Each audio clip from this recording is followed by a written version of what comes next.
Okay, magandang umaga muli mga minamahal kong kapatid na narito at sa ating mga taga-subaybay. Magandang umaga sa ating lahat. Purihin natin ang Diyos. Amen? Amen. Amen. Okay, pagpatuloy na natin. Ang ating paksa sa umagang ito, if you remain in Christ and His words, then you ask anything and you shall have it. Sa Tagalog, kung tayo mananatili kay Kristo Jesus at sa kanyang mga salita, anumang hihilingin natin ay yun ay makakamtan natin. Okay?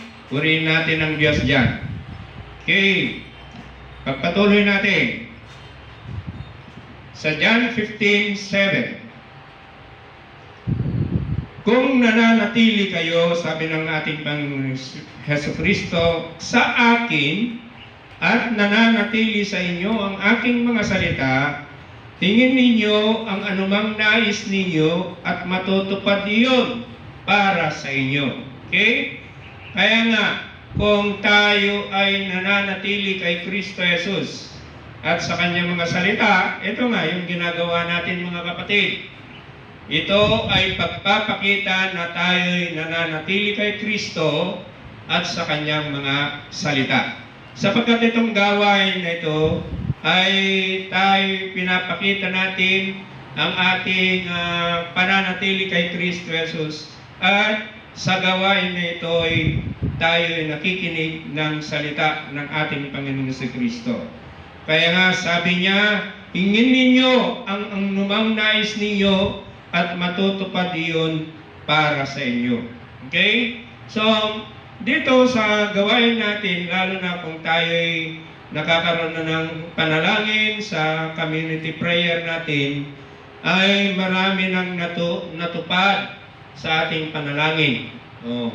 Tulad ni Juan, ng aking may bahay, si Sister Edna, no? Ang panalangin niya ay magkaroon ng mabungang ani at saka mataas na presyo. At yun ay nangyari, binigay ng Diyos sa kanya yun. Bakit? Kasi marami ang nakikinabang doon para sa mga tao, no? Hindi lang siya ang makikinabang doon sa mabungang ani at magandang presyo, kundi ganun na rin yung mga taong mga kaibigan niya na kapitbahay niya na kung saan ay nabibigyan din sila ng biyaya. Okay? So yun yung panalangin, no? Ngayon, sa ating bawat isa na may trabaho, tulad ni Rona, no?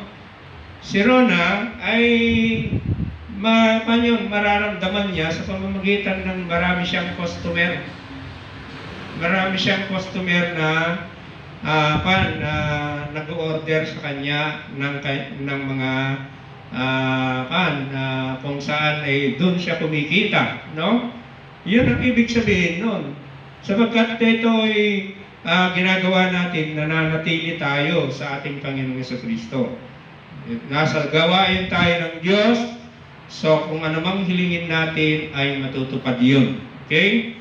Sa bawat pamilya natin, kay Sister Bang, so mararamdaman mo yun, Sister Bang, yung anumang bagay na hilingin mo sa ating Panginoon Diyos, ayun ay makikita mo sa iyong buong pamilya yon.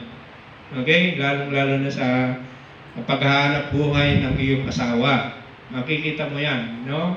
At yun ay hindi tayo pinapababayaan ng ating Panginoong Jesucristo sapagkat may pangako siya sa atin.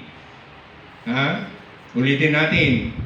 Kung nananatili kayo sa akin at nananatili sa inyo ang aking mga salita, tingin ninyo ang anumang nais ninyo at matutupad iyon para sa inyo. Amen?